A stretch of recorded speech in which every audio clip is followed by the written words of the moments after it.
Welcome peeps and freaks, ladies and gents, to another Hearthstone game. Today we're going to be playing a budget hunter in the new expansion. So I guess it's probably not optimized, this deck to play. If you have opened a fair amount of packs, then obviously you could come up with a pretty decent deck or a much better deck than this one. But for those of you that only got to open between, 0, 50 packs and just got a lot of the rares and commons and stuff, this deck's actually pretty good. And it actually has been performing pretty well for me, so we'll just go ahead and... It doesn't run the quests, so keeping the 1-drops, I mean, it's just pretty much playing on curve, I guess. The Fire Bat is pretty good against another hunter. Obviously, they're playing a lot of 1-drops with 1 health as well, so it's sort of incentivized to keep that. The Houndmaster can't be guaranteed it's going to hit anything. Probably going to drop that back, maybe look for a 2-drop. We do have the coin, so we could go 1-drop coin, Scavenging Hyena. And that could turn out pretty well for us. Okay, it's a little bit awkward here. Okay, what do we want to do here? The Fire Bat, I don't think we're going to play this turn. It can get a little bit more value, because if we play the Fire Bat and something else, he's just going to trade off in a way that the Fire Bat is only going to hit face anyway, so it's not really that good. He's probably incentivized to not kill this kindly grandmother, because the thing that comes out of it is going to be bigger that he's not going to be able to kill. Okay, interesting.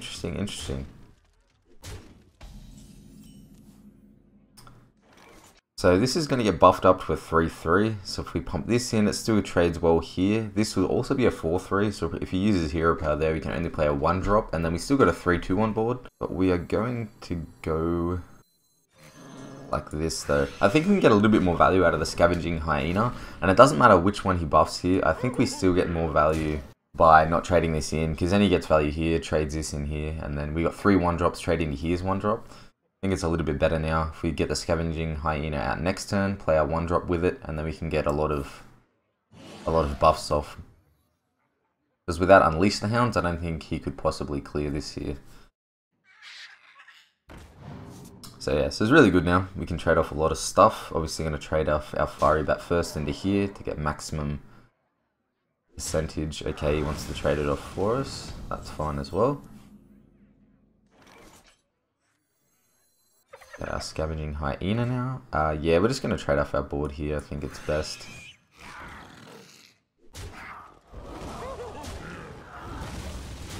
Obviously, it's really good to clear his board now, considering his hero power. So he's going to have to play a 1-drop Beast and then Kill Command, most likely to kill this. Either that or Hunter's Mark, Unleash the Hounds, Deadly Shot. Unfortunately didn't get it. And that's game. So yeah, optimize the amount of minions you have on the board, and then you can drop the Scavenging Hyena and then buff it up. Could win a few games for you. But yeah, not too bad, I guess. Give this deck another spin, see how it goes. So versing another Hunter. And we have Master, Reckless, Rocketeer, Eaglehorn, Bow, and the Scavenging Hyena again. Alright, so we got a lot of 1-drops in this deck. It's probably okay to keep the Scavenging, drop everything else. It might be okay to keep the Eaglehorn Bow, but I think considering the 3-drops are more than halfway down our curve, I think it's a little bit too greedy. Because the good thing about 1-drops is if you get a lot of them, you can curve out on any turn anyway. On turn 3, if you play 3 1-drops, that's also fine. There's no problem with that. So yeah, this is just a little bit better. So we could coin the Fire Bat into Fire Bat and then play Scavenging Hyena next turn. Even if he does play an Alley, Alley Cat, he's still going to find it hard to deal with our Scavenging Hyena. I think this is fine.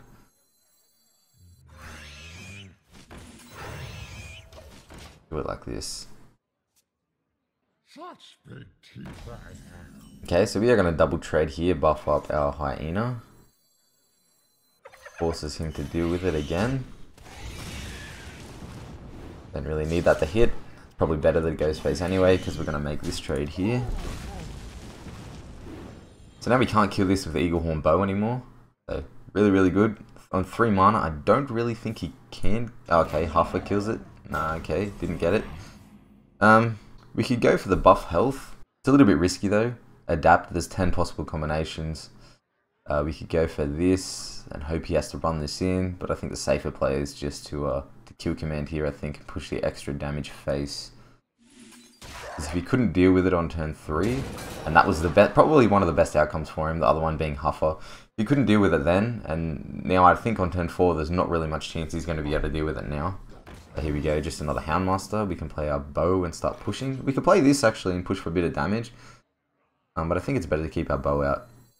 To get our bow out, sorry. Because this, with a combination of a few other cards, could kill an 8-6. But now he sees we're just going to trade and go face again, he just loses. So yeah, guys, like really quick games. This deck is actually performing really well for us. It's Scavenging Hyena, obviously MVP here. Yeah, we'll run into one more game, see how it goes. So, no MVP Hyena this turn in the opening hand, I don't think. Okay, we do have the Scavenging Hyena. Alright, we'll see. I mean, we have to keep that now, right? Like, it's been so good for us in the last couple of games. Chuck the bow. I highly doubt a Paladin will be running Pirates, as they need to keep the Galactic Brawler. Yeah, we'll just mulligan everything else. Same principle, I guess, as what I said before. We are running 4 1-drops altogether, so I think it's fine. Keep the Scavenging Hyena in the opening hand and look for some 1-drops. Okay, so we have a few options. This is a beast, so we could drop that now and then drop the Scavenging Hyena next turn. But the problem is, as a 1-2, it's probably not going to die. Especially if it's a control Paladin, it might just hero power. I think we can feel pretty safe coining out the Knife Juggler here. Could maybe play this next turn if he plays a 3-3 or 2 mana, 2-4, something that I'm not expecting. Nah, this is fine. So we're just going to play this here.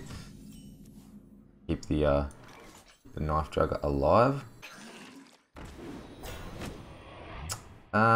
Because it's a Paladin, and a Paladin got a lot of buff cards, I guess, in the last expansion. It's probably better to kill that now, because that's probably what he's playing. Okay, so it's an elemental deck. Pretty interesting.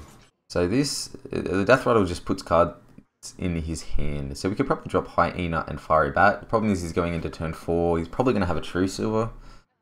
But if he has a True Silver, we could still buff up our Houndmaster. Sorry, buff up that Fiery Bat next turn, if we're going to drop both these, which is probably correct.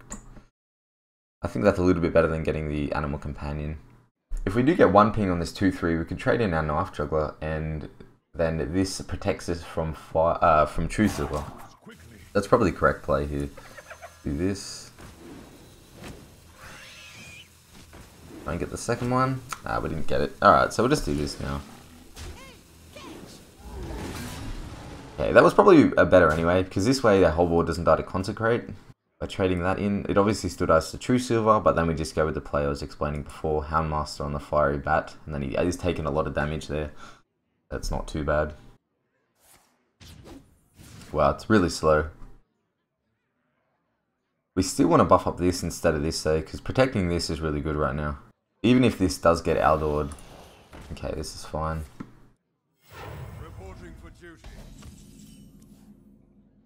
Buff up our Fiery Bat, see what this is going to hit. The ping. Okay, that's really good. If we make this trade, Consecrate still leaves a 2-4-1s, and then this is going to get buffed with 6-3. That's fine, I think it's fine to trade here. For the same reason as before. Paladin cards with buff things. Especially someone that's playing Smuggler's Run, he's going to have a really minion-oriented hand. So he might find it a little bit difficult to deal with our board with spells right now. Okay, so we could buff the Fiery Bat again, hope to get a ping on the 4-6, and then run this in, go face with both of these. There are a few lines of play here. Optimally, we want to ping this Divine Shield off, but it's a 33% chance. If not, we can always run our 2-1 in here. I think I'm happy dropping this now, and playing the Eaglehorn Bow. Combination of those cards hopefully ping off this 4-6 shield somehow. I guess the play I want to make is Knife Juggler in here, Bow and Fiery Bat to kill it, and then go face with a 6-5 and 4. That'll bring him down to 10, and then I'm pretty confident about winning from there. I think going this is a little bit risky, and it also doesn't fit our curve really. So we actually hit it, so that's really nice. We're still going to have to make the same play though. That goes face every day, that goes face also. And we could decide if we want to trade here. We are going to actually trade here. So he has no chance of buffing. We don't really need the Knife Juggler anymore, I don't think. If we see an outdoor on here, I still don't think it's going to be enough. Ivory Knight into something pretty big. Probably it still isn't going to be enough because he still has to deal with the board somehow. And there you go, that's game number 3. So there you go guys, this deck is a pretty budget oriented deck, and it still works really well in the meta. Right now you can see I'm at rank 4 climbing, so I'm not too low, but then again I'm not close to legend yet, it's not really that high. But yeah, thanks for watching. If you did enjoy the game, please leave a like, it'd help me out a lot. And if you want to see more stuff like this, then please feel free to subscribe. Thanks for watching, have a good day.